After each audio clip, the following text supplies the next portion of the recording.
ចាជំរាបសួរពុកម៉ែបងប្អូនអរគ្នាថ្ងៃនេះខ្ញុំនឹងធ្វើ challenge មួយសួរសំណួរទៅកាន់អ្នកដែលអត់ស្គាល់គ្នាចង់ដឹងថាខ្ញុំសួរអីគេខ្លះទៅកាន់គាត់តោះទៅតាមដានទាំងអស់គ្នា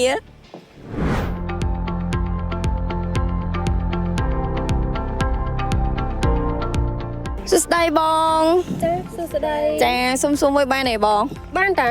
បងពេលបងឯងទៅញ៉ាំកាទៀវបងឯងធ្វើអីមុនគេចូលក្នុងហាងហើយហៅអ្នកលក់ចុះបងវិញខ្ញុំ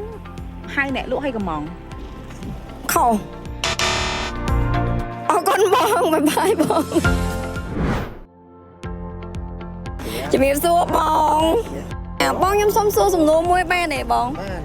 ពេលបងទៅហាងបាយបងធ្វើអីមុនគេខ្ញុំចូលទៅកំងបាយហើយអត់ត្រូវទេបងហើយចូលបងអស់តែហាងបាយកំងអីគេមុនគេបងហាងអ្នកលក់ហើយកំងហូបបាយអូនខុស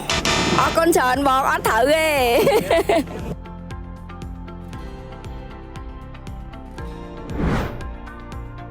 សួស្ដីអូន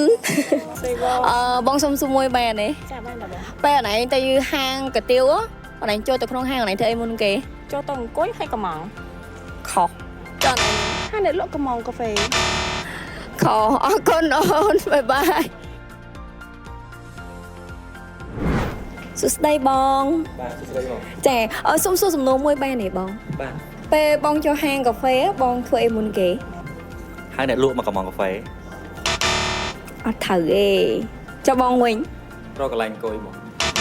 ខុសហើយបងអរគុណ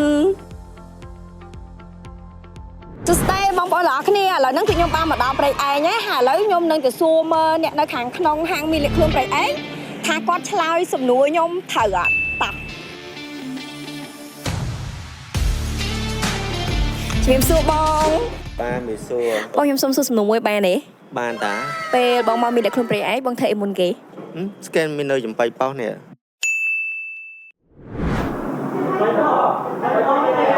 ចំបៃប៉ោះគឺជាប្រព័ន្ធគ្រប់គ្រងម្ហូបអាហារភេសជ្ជៈតាមបែប Digital ដែលផ្ដល់នូវដំណោះស្រាយដល់ម្ចាស់អាជីវកម្មសម័យទំនើបនេះគ្រប់ប្រភេទឲ្យកាន់តែមានភាពរហ័សនិងមានប្រសិទ្ធភាព3មុខងារដែលម្ចាស់អាជីវកម្មគួរតែយល់ដឹងអំពីចំបៃប៉ោះនោះគឺ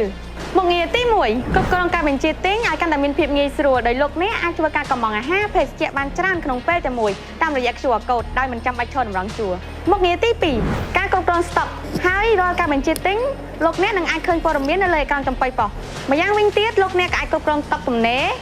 តុកមានអតិថិជនអង្គុយតុកកក់រួចតុកបោះពុម្ពវិក័យប័ត្ររួចនិងតុកទូទាត់រួចមុខងារទី3 Dashboard សម្រាប់ការធ្វើ promotion ដែលម្ចាស់អាជីវកម្មគាត់អាចធ្វើ promotion បានដោយខ្លួនឯងនិងពិនិត្យរបាយការណ៍ promotion ប្រចាំថ្ងៃបានភ្លាមលើពីមុខងារទាំង3នេះយើងក៏នៅមានមុខងារជាច្រើនទៀតដែលជួយដល់ម្ចាស់អាជីវកម្មដើម្បីបង្កើនសមត្ថភាពឲ្យមានអតិថិជនកាន់តែច្រើនជាពិសេសជាងនេះទៅទៀតលោកអ្នកនឹងអាចដំឡើងប្រព័ន្ធគ្រប់គ្រងអាជីវកម្មចំបៃប៉ោះដោយឥតគិតថ្លៃនៅក្នុងឱកាស promotion នេះផងដែរតោះតាក់ទងមកឥឡូវនេះដើម្បីទទួលបានការ promotion ពិសេសចំបៃប៉ោះធ្វើអាជីវកម្មរបស់លោកអ្នករីកចម្រើនយ៉ាងឆាប់រហ័ស